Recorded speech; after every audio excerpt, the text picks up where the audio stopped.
Perjalanan dari Bandar Lampung menuju lokasi Dusun Adimulyo, Kampung Adijaya, Kecamatan Terpanggi Besar, Kabupaten Lampung Tengah, berdasarkan data yang tertulis di map sekitar 1 jam 6 menit. Namun setelah dilalui hampir 1 jam, kami sudah tiba di lokasi perkebunan daun kelor dengan menggunakan akses jalan tol Trans Sumatera melalui pintu tol Kota Baru. Cuaca sangat cerah saat kami tiba di lokasi. Sosok pria tegas dan berwibawa menyambut kedatangan kami.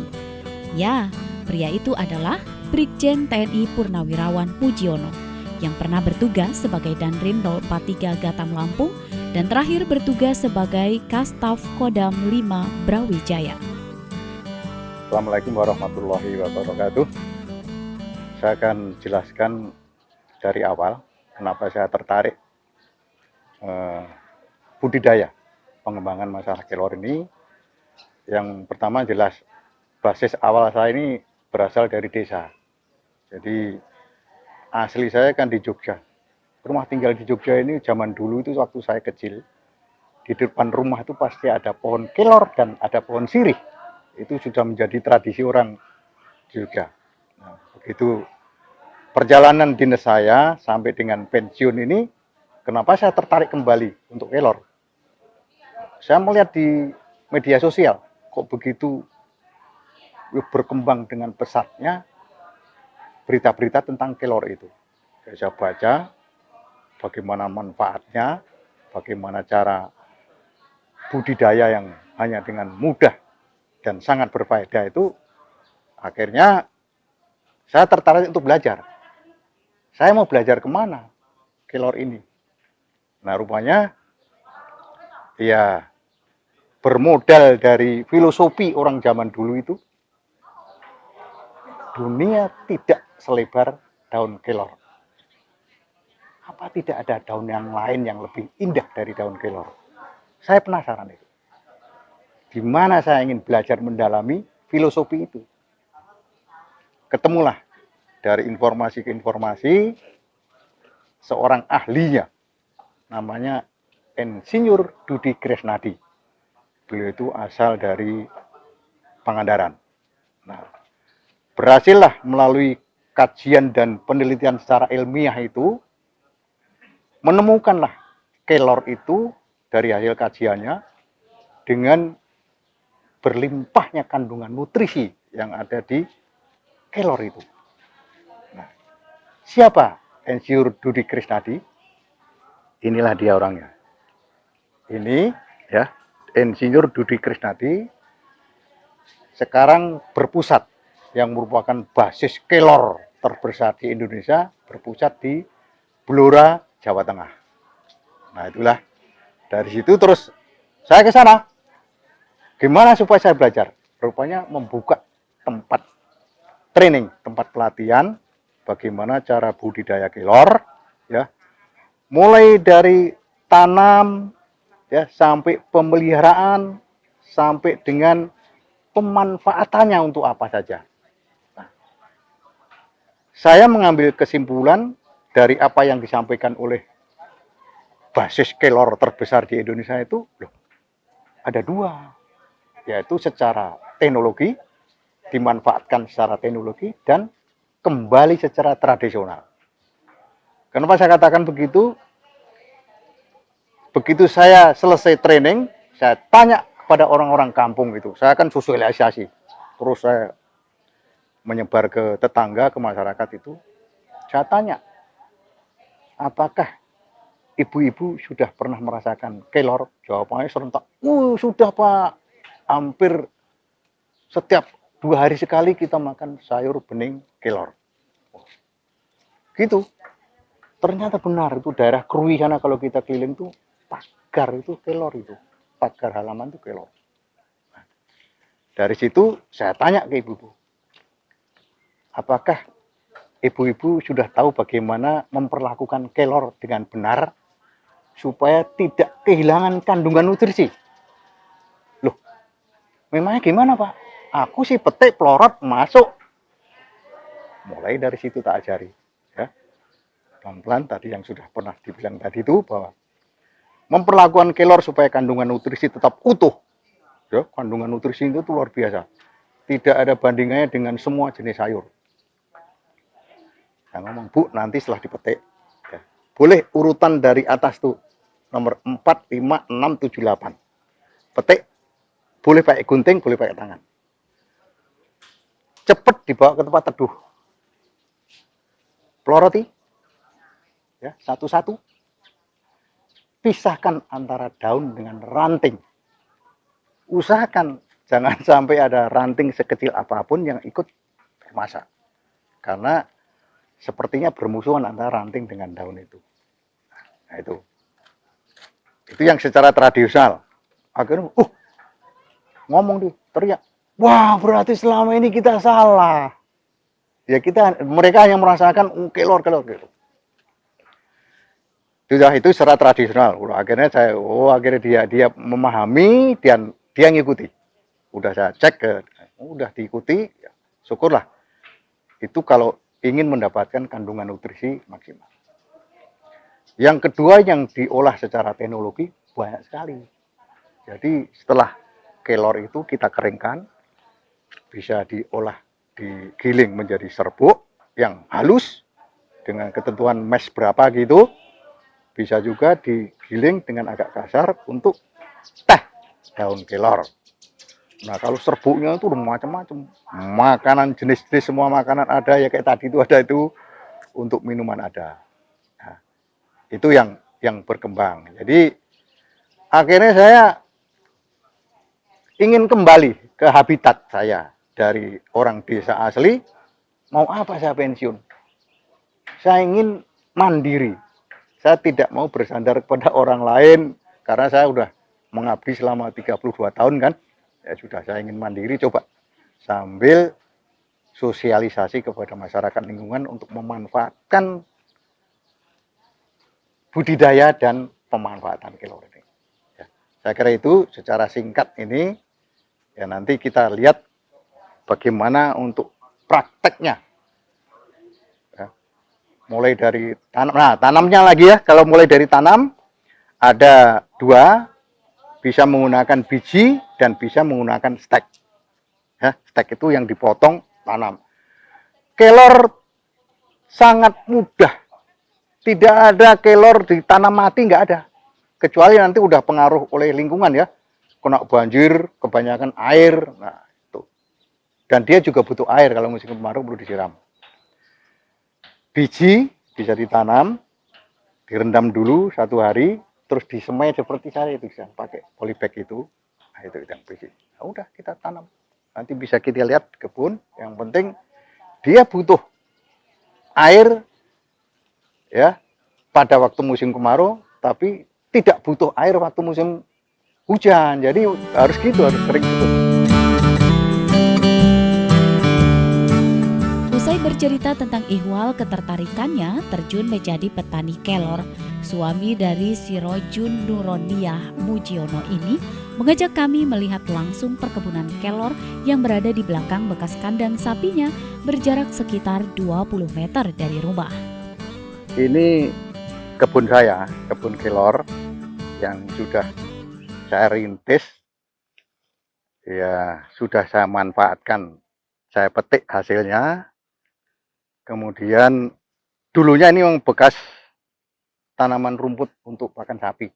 Sekarang saya sulap menjadi areal kelor ini ya, yang bisa dimanfaatkan. Tadi kepentingannya tadi yang sudah saya jelaskan. Sekarang bagaimana proses pemetikan tadi, nanti saya beritahu. Kita juga bisa lihat nanti ke ibu-ibu yang ada di sana.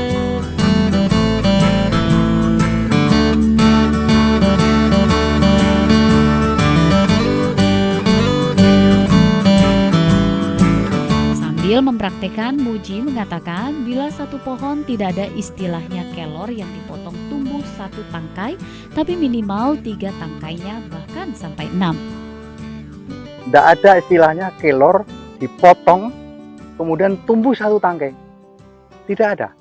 Minimal seperti dipotong minimal 3, 1, 2, 3. Setelah dipotong lagi, coba bertambah. Ini udah berapa? 6. Ini berapa? Itulah kehebatan kelor. Itulah ajaibnya kelor. Nah, sekarang bagaimana untuk pengambilan pemanfaatan daun kelor ini yang akan dilorot oleh ibu-ibu. Jadi ini misalnya ada 1, 2, 3, 4, 5. Kita potong ini ya. 1, 2, sisakan yang masih kecil tuh. Supaya artinya masih bisa untuk hidup kan. Nah, ini potong nih. Tuh. Ini kelornya. Jadi ini bisa juga ini diambil lagi. Masih ada yang bisa untuk bertahan untuk hidup pohonnya ini. Ini nanti tumbuh lagi, yang kecil ini nanti begitu besar ya kayak ini contohnya. Itulah, itu sepintas kelor, bagaimana cara motongnya. Nah, bisa juga kalau misalnya ini yang rimbun seperti ini ya, yang gini, kita tidak potong itu ya, tapi kita ambil ini tangkainya ini. Nah, satu yang Nah, kalau saya pakai gunting karena apa? Coba tidak rusak. Nah, kalau tadi saya katakan yang untuk ibu-ibu itu masak di dapur ini, anggap ini nomor 1, nomor 2, 3, 4, 5, 6 bisa dipotong untuk sayur bening. Yang bawahnya ini, bawah nomor berapa ya? Setelah nomor 5 ini, nomor 6, 7, 8, dan seterusnya, yang penting masih warna hijau. Ini yang untuk buat daun teh. Nah, daun teh. Nah, ini bukan yang mudanya ya? Bukan yang muda untuk sayur. Ini kalau di tradisional loh. Ya, tradisional. Jadi kalau ini kita mainkan semua untuk ini, untuk apa itu? Untuk produk-produk obat dan segala macam itu.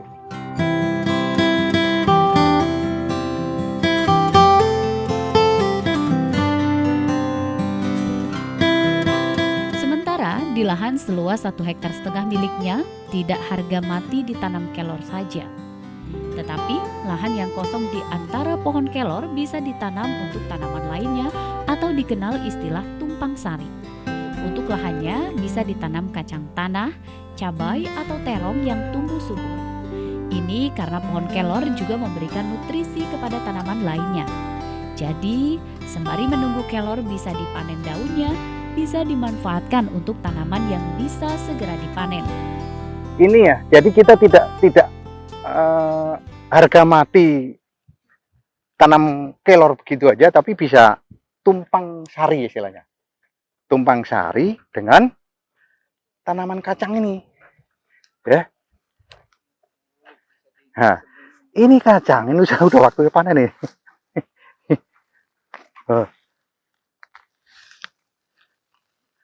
Jadi kelor kacang. Bisa juga dengan apa aja lah. Mau dengan terong, dengan cabai. Nah, ya, jadi sambil menunggu bisa itu. Nah, ini kita kan 3 minggu lalu kita panen. Sekarang udah nanti minggu lagi udah bisa panen ini. Jadi terus bertubi-tubi.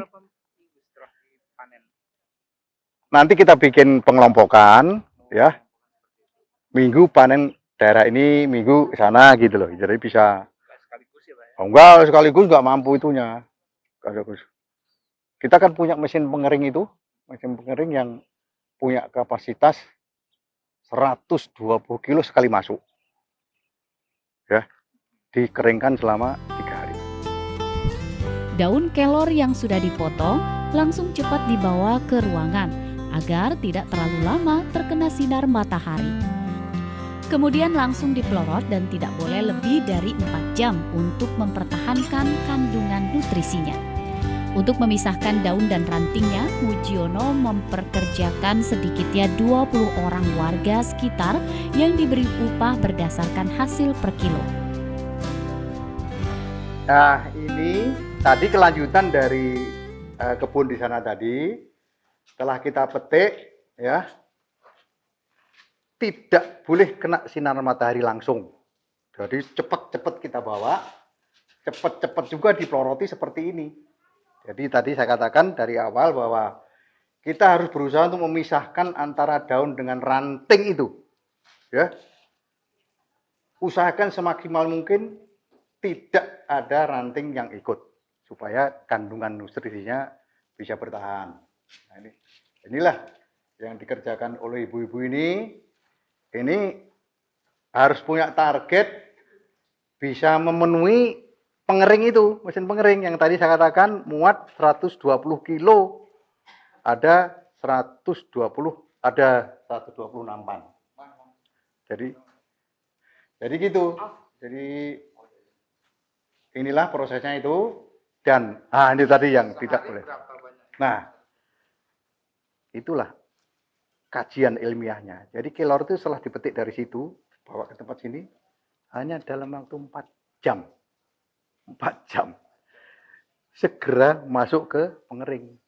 Itulah makanya rumitnya kelor itu kalau ingin mempertahankan kandungan nutrisi. Nah, itulah saya bilang sama ibu-ibu di kampung-kampung, ya harus seperti itu. Kalau enggak ya hilang nanti kandungan nutrisinya. Jadi ini ya proses.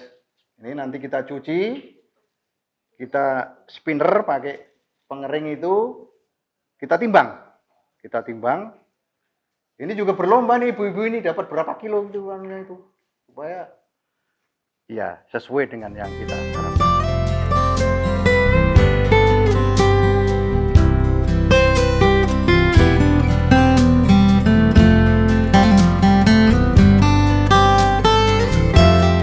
Usai melihat proses pemisahan daun dan ranting kelor, kami pun diajak melihat ruang pengeringan daun kelor berukuran 5 x 5 meter persegi. Menurutnya, proses pengeringan sendiri menggunakan mesin pengering standar buatan Blora Jawa Tengah, sesuai ketentuan dari basis pengrajin kelor di Blora. Pengering ini juga standar ini buatan dari Blora. Jadi kita mengikuti apa yang telah ditentukan oleh basis kita yang ada di Blora. Jadi ruangan ini ada 4 rak, secara keseluruhan itu bisa memuat 120 nampan ini. Ya, jadi saya katakan tadi, makanya harus punya target. Ibu-ibu harus bisa meloroti paling tidak itu 6 kilo supaya bisa memenuhi 120 nampan ini. Jadi setelah masuk, ya kita sudah atur nih, nyalakan semua lampu, ya ada DM-nya itu, nih dia akan nyedot uap dari kelor pertama ini setelah disedot akan menjadi air, dan airnya itu bisa diminum, bagus. Kita ratakan sampai rata, ya. Kalau rata, sudah kita masukkan. Nah. Nah, setelah terisi semua 120 nampan, nah itu kita coba balik 1 hari 2 kali, pagi dan sore aja, ya, supaya ini merata. Jadi kita pagi-pagi kita balik-balik gini, kita kumpulkan, kita tebarkan lagi, kita balik untuk melihat jangan sampai ini ada lengket daunnya ini. Coba kalau lengket nanti akan kuning daunnya itu, tidak hijau, nanti jadinya setelah kering, kalau sempurna itu tetap hijau, warna hijau bertahan.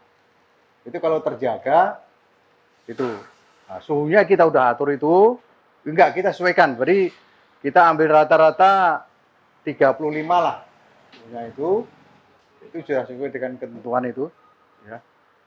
Itu selama 3 hari. Jadi kalau misalnya nanti masuk jam 1, nanti ayo Senin, Selasa, Rabu jam 1 kita kumpulkan, udah jadi yang kering, bahan baku daun kelor yang kering yang keluar dari mesin pengering. Kalau nanti kita mau langsung kirim ke Blora, sudah kita kantongi, ya, kita ikat yang rapi, keluarkan anginnya, sudah kita kirim ke Blora nanti. Blora yang akan mengembangkan dengan segala macam jenis produk. Bisa untuk makanan, untuk minuman. Masukan kita berapa banyak kalau kebutuhan yang masih kurang, masukan kita di sana kebutuhan yang diminta untuk permintaan dari Blora? Ini baru katakanlah lokal dan ya tidak terpenuhi, tidak. Apalagi kalau kita mengikuti keinginan untuk ekspor.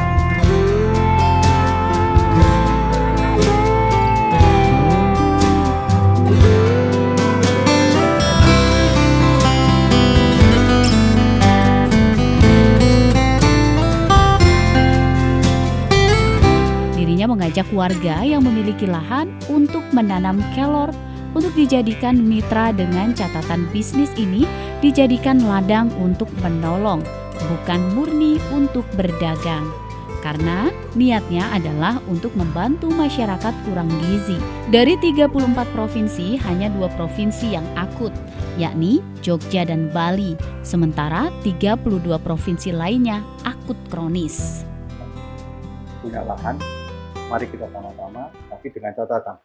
Ya, to help, not to sell. Membantu. Kita membantu untuk menyehatkan masyarakat.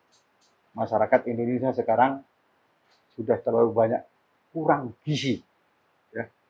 Dari 34 provinsi, itu hanya 2 provinsi yang dalam keadaan akut, Jogja dan Bali. Tapi 32 provinsi dalam keadaan akut kronis. Itu yang perlu kita perhatikan bagaimana perbaikan gizi. Kelor kita. Dalam kesempatan ini pula, Muji membagi-bagikan bibit kelor secara gratis kepada warga yang berkeinginan menanam pohon kelor. Usai melihat perkebunan dan proses pembuatan serta pengeringan daun kelor yang siap dijadikan bahan makanan dan minuman, kami pun diajak santap siang dengan masakan yang kesemuanya memiliki campuran bahan daun kelor. Sungguh nikmat sekali. Tertarik menjadi petani kelor?